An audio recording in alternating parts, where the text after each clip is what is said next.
sidii aad ogeydeen markii aad doorashada aynu ka soo baxnay ballanqaadadeedii waxaa ka mid ahaa aan iyadoo dhammaanteed isku dhannahay guddida fulinta iyo xogayaha iyo xubnaha iyaga dhowr iyo 30 qof ka koobanba inaanu fulino siyaasadii xiriirkeedii ballanqaadnay ee ahayd in ciyaaraha Soomaaliland kor loo qaado in ciyaaraha Soomaaliland la gaarsiiyo heer wanaagsan in ciyaaraha Soomaaliland gobol iyo tuule iyo degmo iyo xaafad iyo luuq walba ciyaaraha laga bilaabo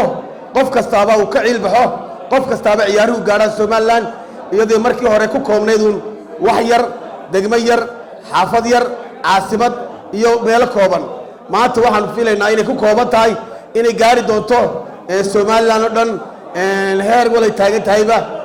aad iyo aad u mahadsantihiin kulli hadal badan waa la wada yiri oo maayo waxaan aad iyo aad u bogaadinayaa saxaafadda oo maanta baalashaal ku tulayno oo aan cid anagu oo gaar oo aan wadana aan jirin ee ay tahay saxaafaddu tamaanta Soomaaliland ciyaaraheeda ka ah aad iyo aad baan ugu mahadnaqayaa Soomaaliland ha noolaato